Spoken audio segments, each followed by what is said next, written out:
saudara-saudari yang terkasih dalam Tuhan. Bersyukur pagi hari ini kita boleh kembali bersama-sama datang untuk beribadah kepada Tuhan. Kita akan bersama-sama belajar firman Tuhan.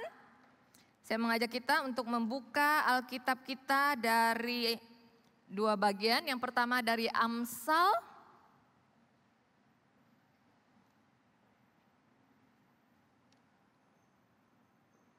Amsal 15 ayat yang pertama sampai yang kedua. Amsal 15 ayat yang pertama sampai yang kedua berbunyi demikian. Saya bacakan dari terjemahan baru. Jawaban yang lemah lembut meredakan kegeraman, tetapi perkataan yang pedas membangkitkan kemarahan. Lidah orang bijak membuat pengetahuan menarik, tetapi mulut orang bebal mencurahkan kebodohan.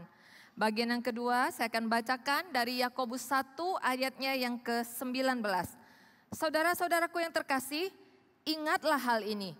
Setiap orang hendaklah cepat untuk mendengar, tetapi lambat untuk berkata-kata, dan juga lambat untuk marah. Bapak Ibu Saudara yang terkasih, tema kita pagi hari ini adalah membangun komunikasi yang penuh kasih di dalam keluarga. Membangun komunikasi Bapak Ibu. Jadi Bapak Ibu saya pengen cerita sebelum kita masuk ya. Jadi satu kali ada sepasang suami istri hendak merayakan pernikahan mereka yang ke-60. Jadi mereka mau merayakan pernikahan yang ke-60, anak cucu menantu ingin merayakannya untuk orang tua mereka begitu ya. Jadi mereka mempersiapkan sebuah pesta yang meriah, pesta yang besar untuk sepasang suami istri ini. Nah Bapak Ibu, sepasang suami ini istimewa kenapa? Karena sepanjang pernikahan mereka selama 60 tahun, mereka dikenal sebagai pasangan yang tidak pernah bertengkar. Bapak Ibu sudah menikah berapa tahun? Bertengkar? Tapi pasangan ini 60 tahun Bapak Ibu. Nah, anak cucu semuanya merasa penasaran. Jadi di pesta itu mereka titip pesan sama sang MC. Tolong ditanyakan gitu ya apa rahasianya. Nah si MC pun berkata, Oma Opa ini anak cucu semua kagum dengan teladan Oma Opa. Karena menikah selama 60 tahun dan tidak pernah bertengkar. Jadi bolehkah Oma dan Opa menceritakan apa sih rahasianya. Supaya kami semua ini yang muda-muda boleh belajar begitu. Lalu si Opa ini melihat kepada si Oma ya. Ayo saya kamu aja yang cerita. Si Oma lihat, enggak kamu aja. Nah lalu si kakek berkata, oke kamu mau aku yang cerita? Begitu ya, baik aku akan cerita kata si kakek. Nah lalu si kakek pun mulai bercerita. Jadi semua itu katanya ya, bermula ketika bulan madu kami. Kami adalah sepasang suami istri yang senang sekali pergi berburu. Jadi kami memutuskan di waktu pernikahan kami akan menghabiskan honeymoon kami dengan berburu. Lalu kami pun pergi ke satu tempat ya di satu hutan menyewa penginapan. Lalu menyewa 2 ekor kuda untuk kami berburu. Nah pagi-pagi kemudian kami pun pergi berburu dengan masing-masing menunggangi seekor kuda. Baru berjalan tidak berapa lama tiba-tiba terdengar suara grebuk gitu ya. Lalu saya melihat ke belakang dan ternyata istri saya terjatuh. Saya cepat-cepat turun. Lalu saya angkat dia, saya bantu dia naik. Kamu tidak apa-apa sayang? Istri saya menjawab, tidak apa-apa. Dia mengebaskan bajunya, lalu dia melihat ke arah kudanya dan dia berkata, 1. Kemudian mereka naik lagi ke atas kuda dan melanjutkan perjalanan lagi. Di dalam perjalanan tidak berapa lama lagi, tiba-tiba grebuk lagi. Si Oma terjatuh lagi. Lalu saya pun cepat-cepat turun lagi. Kamu tidak apa-apa sayang? Ayo cepat naik. Apa kita pulang saja? Tidak apa-apa, saya baik-baik saja katanya begitu ya. Lalu dia kembali memandang kepada kudanya dan dia berkata 2. Lalu dia naik ke atas kuda dan menunggangi kuda itu lagi. Jalan lagi. Belum berapa lama tiba-tiba terdengar lagi grebuk yang lebih kencang begitu ya. Nah saya pun cepat-cepat turun dan kembali ke sana. Sayang apa kita pulang saja karena kamu sudah terluka. Tidak, saya tidak apa-apa. Dia bangkit berdiri. Kemudian dia melihat kepada kudanya dan berkata 3. Lalu dia keluarkan senapan ya untuk berburu itu dan kuda itu pun mati. Lalu saya merasa panik, kenapa kamu lakukan itu? Itu kan kuda yang mahal, kita harus menggantinya. Kalau kamu tidak suka kamu boleh pinjam, boleh tuker gitu, kenapa harus dibunuh? Lalu istri saya pun melihat kepada saya dan berkata 1. Dan sejak saat itu kami tidak pernah bertengkar sampai hari ini. Betul begitu sayang? Lalu istrinya sambil melihat suaminya dan berkata, ya. Bapak Ibu, tidak pernah bertengkar bukan berarti komunikasi itu baik-baik saja begitu ya. Komunikasi di dalam keluarga itu merupakan hal yang sangat krusial di dalam membangun sebuah relasi. Salah satu sumber utama masalah di dalam keluarga adalah komunikasi. Jadi menurut Badan Pusat Statistik di tahun 2024 itu tercatat ada 399.921 kasus perceraian. Dan mereka menuliskan 5 alasan utama yang mendominasi kasus perceraian. Dan yang paling tinggi, kasus yang paling utama itu adalah perselisihan dan pertengkaran yang terus menerus. Ada 250 sekian ribu kasus gitu ya. Angka ini menyoroti bahwa komunikasi, perbedaan prinsip dan konflik itu tak kunjung selesai yang akhirnya menjadi bom waktu di dalam pernikahan. Bapak Ibu, permasalahan komunikasi di dalam keluarga dapat memiliki dampak yang signifikan. Jadi komunikasi yang buruk itu dapat menyebabkan kebingungan, menyebabkan kehilangan kepercayaan, isolasi dan merusak hubungan secara emosional antara anggota keluarga. Dan hal ini juga dapat berdampak negatif bagi anak-anak. Ya, di dalam perkembangan anak-anak di dalam keluarga itu bisa mempengaruhi kesehatan mereka baik itu secara mental maupun emosional. Nah, Bapak Ibu, tidak tahu ada berapa keluarga Kristen, ya, pasangan-pasangan Kristen yang mungkin secara hukum itu tidak bercerai. Mereka masih tinggal bersama, namun sesungguhnya sudah bercerai secara emosi selama bertahun-tahun. Sudah tidak ada lagi kehangatan, sudah tidak ada lagi komunikasi yang penuh kasih gitu ya. Saya ingat ada seorang hamba Tuhan yang berkata itu seperti pernikahan yang winter gitu ya, Pak siapa itu waktu Pak Wilson yang katakan ya, winter gitu ya, yang dingin-dingin saja begitu. Nah Bapak Ibu, pagi ini kita akan belajar bersama-sama bagaimana membangun komunikasi yang penuh kasih di dalam keluarga. Kita akan belajar bersama-sama dari kitab Amsal. Jadi ada 3 poin yang akan kita pelajari bersama. Yang pertama, pilih kata, atur nada. Jadi yang pertama, pilih kata, atur nada. Di dalam Amsal 15 ayatnya yang pertama dikatakan, jawaban yang lemah lembut itu meredakan kegeraman. Tetapi perkataan yang pedas membangkitkan kemarahan. Bapak Ibu, ayat ini mengajak kita untuk merefleksikan. Apa sih yang menjadi respons kita ketika seseorang itu berkata-kata kasar kepada kita? Apakah kita balas dengan menjawab dengan nada yang pedas atau dengan lemah lembut? Semua jawaban pasti ada akibatnya, ada konsekuensinya. Kalau kita mau hidup lebih tenang, maka jawablah dengan lemah lembut. Tapi kalau kita mau masalah semakin runyam, maka jawablah itu dengan perkataan yang pedas. Bapak Ibu, perkataan kita itu memiliki dampak yang sangat besar. Dia sanggup untuk membangun atau sebaliknya meruntuhkan semuanya. Maka itu kita perlu akan hikmat dan tentu saja pekerjaan Roh Kudus yang menolong kita, memampukan kita ya untuk membangun komunikasi di dalam keluarga. Nah Bapak Ibu sekalian, orang Kristen itu seharusnya di dalam komunikasi itu yang membangun atau yang meruntuhkan. Sudah pasti kita akan menjawab komunikasi yang membangun begitu ya. Tetapi sayang sekali begitu ya. Pada kenyataannya di dalam kehidupan sehari-hari kita itu menemui ada orang Kristen yang justru ngomongnya itu jauh lebih menyakitkan daripada yang bukan Kristen. Setiap kali ngomong itu kata-kata yang keluar dari mulutnya itu yang nyelekit gitu ya, yang ketus, yang jutek gitu, yang isinya itu selalu mengkritik dan hanya mencela.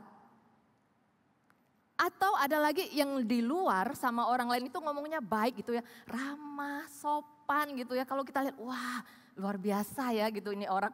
Tapi ketika di rumah waktu ngomong sama suami, sama istri atau sama anak, itu kayak orang lagi mau ngajak berantem gitu loh.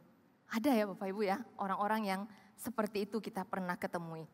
Nah Bapak Ibu sekalian, kalau ini terjadi terus di dalam rumah tangga kita setiap hari, maka yang akan kita tuai tentu saja rasa sakit hati, kebencian, dan juga kepahitan.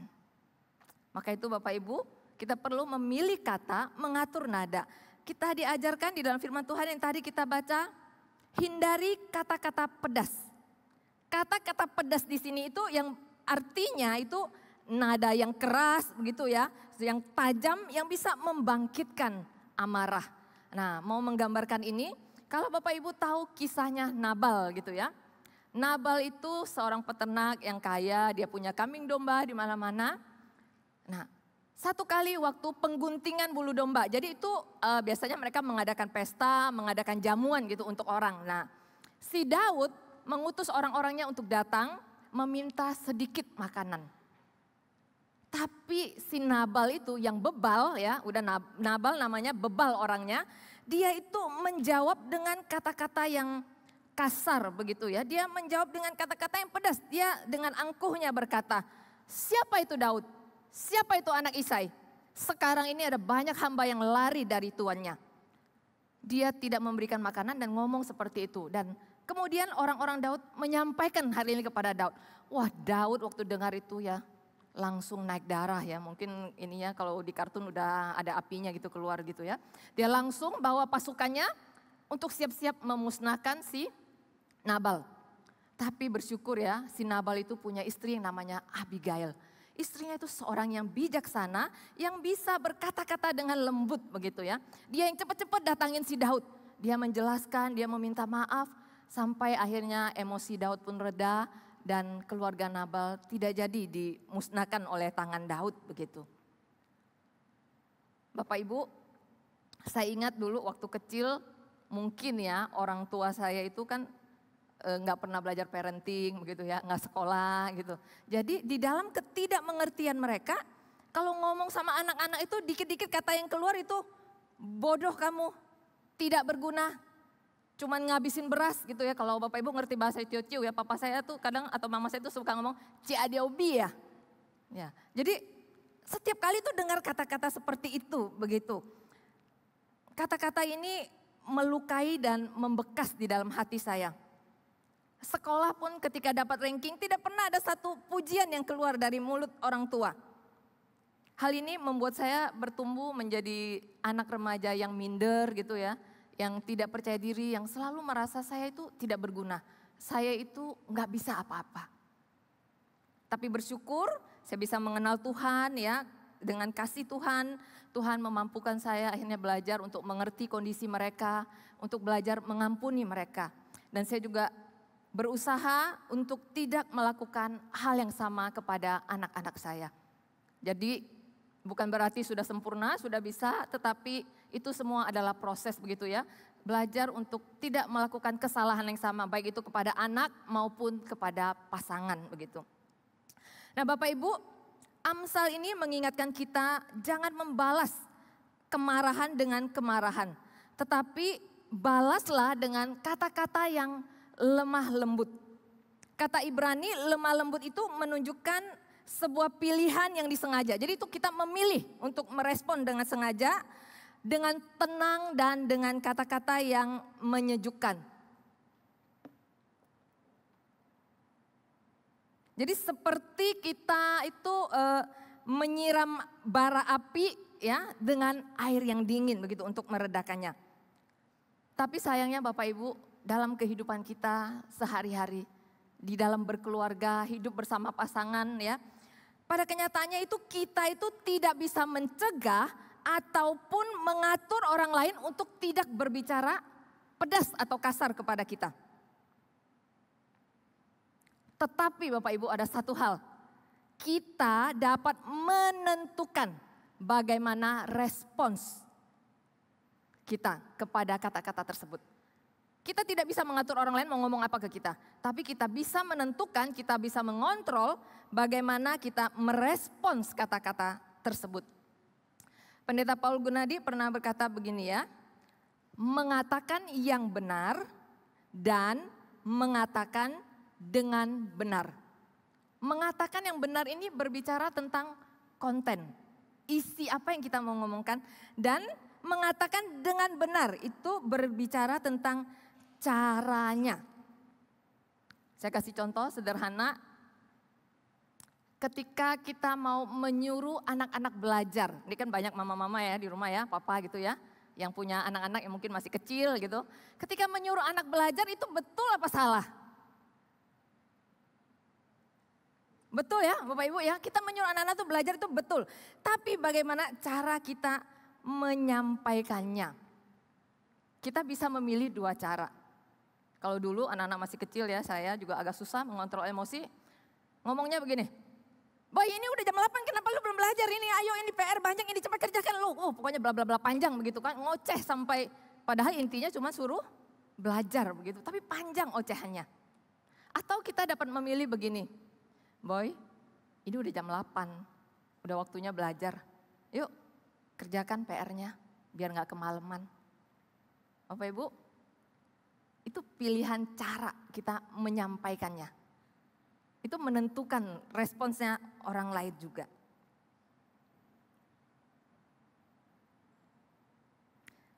Bapak Ibu,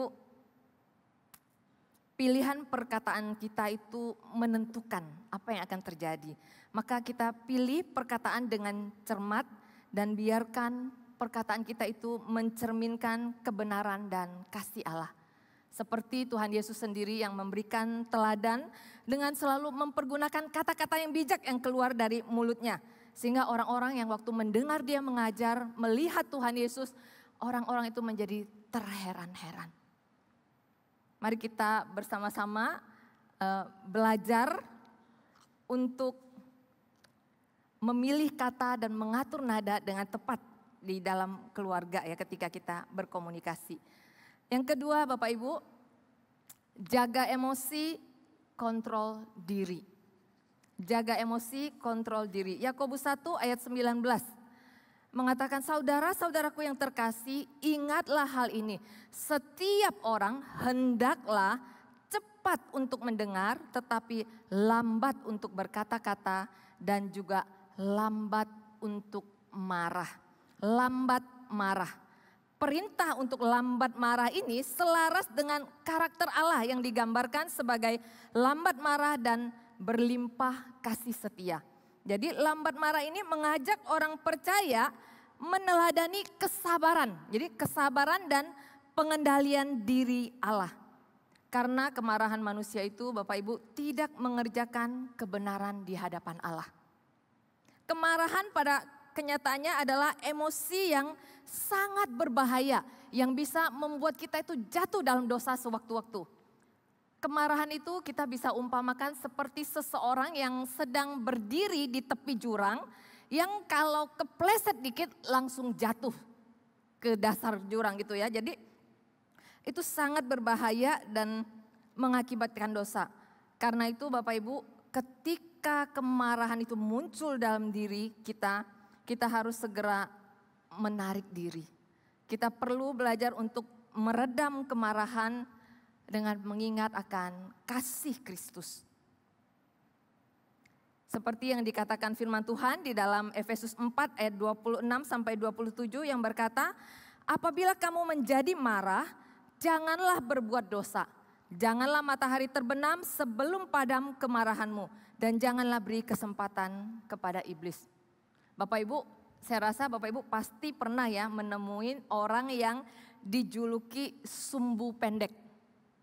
Jadi nggak boleh kesulut dikit langsung kebakar begitu ya. Dikit-dikit marah, dikit-dikit nadanya tinggi, ngomong bentak-bentak. Bapak Ibu kalau kita ketemu sama orang seperti ini, kita udah malas duluan mau ngomong gitu ya sama dia. Kita pasti udahlah capek gitu ya ketemu orang begitu ya yang sumbu pendek. Apalagi kalau yang gak ada sumbunya gitu ya. nggak ada penyebab langsung aja kebakar terus gitu ya, tinggi terus nadanya. Akhirnya kita akan memilih GTM ya, gerakan tutup mulut, atau bagi orang yang hatinya lembut, yang tidak bisa memberikan respons, bisanya cuman menangis. Yang pada akhirnya Bapak Ibu itu akan menutup pintu komunikasi di dalam keluarga. Bapak Ibu, Pendeta Paul Gunadi berkata, komunikasi itu akan terjadi apabila kita mengetahui kalau kita itu sungguh dikasihi atau setidaknya dianggap penting. Yang kedua, kalau kita mengetahui bahwa apa yang kita katakan itu akan didengar dan ditindaklanjuti. Yang ketiga Bapak Ibu, pasang telinga, buka hati. Pasang telinga, buka hati. Kita perlu belajar untuk mendengarkan, bukan sekedar mendengar. Kalau mendengar itu cuma lewat ya, masuk kiri, keluar kanan gitu ya. Kalau mendengarkan kita memperhatikan begitu. Jadi dalam surat Yakobus ini jemaat itu suka ngomong yang tidak benar sehingga Yakobus mengingatkan jemaatnya itu, menegur mereka untuk mengontrol, mengendalikan lidah mereka itu ya. Dan cara untuk mengekang lidah itu adalah belajar mendengar. Di dalam ayat ini dikatakan ingatlah hal ini. Jadi perintah untuk mengingat itu bukan sekedar cuma untuk didengar, tapi harus dilakukan. Nah, apa yang dilakukan? Yakobus berkata, setiap orang harus cepat mendengarkan. Jadi di dalam jemaat gereja mula-mula itu mereka berkomunikasi itu secara lisan. Sehingga mendengarkan itu sangat penting karena ketika disampaikan firman Tuhan secara lisan dan mereka mendengar dulu, belum ada catatan-catatan gitu ya. Nah, orang yang cepat mendengarkan ini menunjukkan bahwa dia itu memiliki kerendahan hati dan mau diajar. Jadi orang yang cepat mendengarkan itu menunjukkan dia memiliki kerendahan hati dan mau diajar. Bapak Ibu, dengan kerendahan hati ketika kita melakukan kesalahan, ketika kita diberitahu waktu kita mendengarkan, maka kita akan dengan berani untuk mengakuinya dan meminta maaf. Baik itu kepada istri, kepada suami, kepada orang tua, maupun kepada anak-anak sekalipun. Kita perlu memiliki kerendahan hati untuk meminta maaf. Lalu dilanjutkan lagi, Yakobus berkata lambat untuk berkata-kata. Jadi Yakobus meminta jemaatnya ini untuk menahan diri di dalam berbicara. Panggilan untuk lambat berbicara ini mendorong tanggapan yang bijaksana dan terukur. Jadi ini mencerminkan karakter Kristus yang berbicara dengan penuh hikmat dan kuasa ilahi. Nah, Bapak Ibu sekalian, kebanyakan kita sebagai orang tua, sebagai pasangan itu cepat marah, cepat bicara. Yang satu lagi yang agak berat itu biasanya merasa diri selalu benar dan lambat untuk mendengarkan. Itu penyakit kita sebagai manusia yang berdosa. Cepat marah, cepat bicara, merasa diri selalu benar dan lambat untuk mendengarkan. Kita perlu belajar untuk mendengarkan dan mendengarkan baru bereaksi.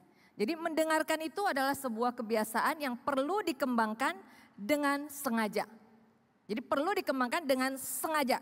Dengarkan terlebih dahulu untuk memahami sebelum kita berbicara untuk dipahami. Ketika kita mendengarkan, kita itu bukan hanya mendengarkan kata-kata yang diucapkan ya. Jadi bukan cuma yang di mulut ini, tapi kita juga memperhatikan gestur. Ya, nonverbalnya gitu ya, ekspresinya seperti apa untuk kita memahami emosi dari lawan bicara kita ketika kita mendengarkan itu. Bapak Ibu, kadang kenapa kita melihat anak-anak remaja kita khususnya ya, kalau ngobrol sama temannya di sekolah cerita udah sepanjang hari sampai sore nih ketemu temannya.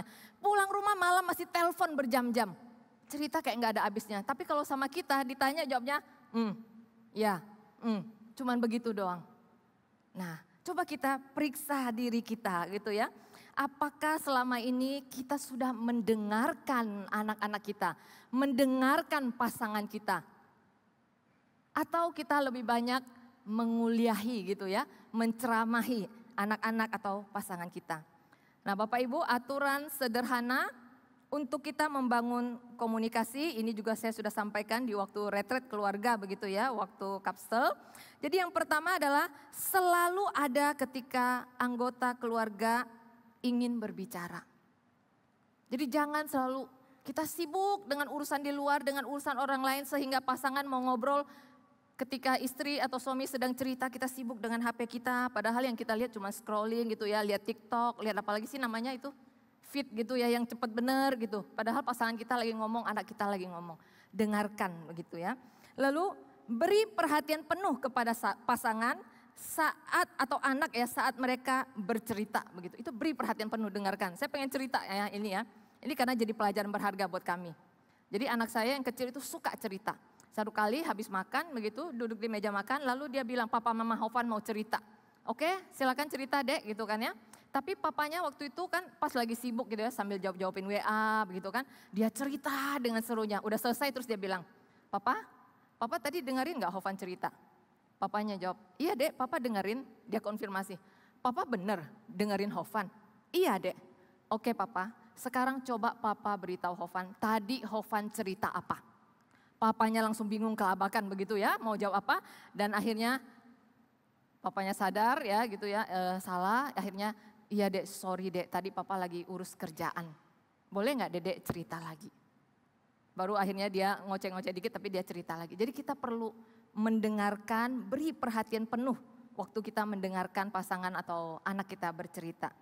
Dan yang ketiga, dengarkan jangan menguliahi. Dengarkan aja dia cerita gitu ya, jangan dipotong. Kadang kita itu nggak sabar gitu ya, dengar orang cerita belum selesai kita udah pengen kasih solusi gitu.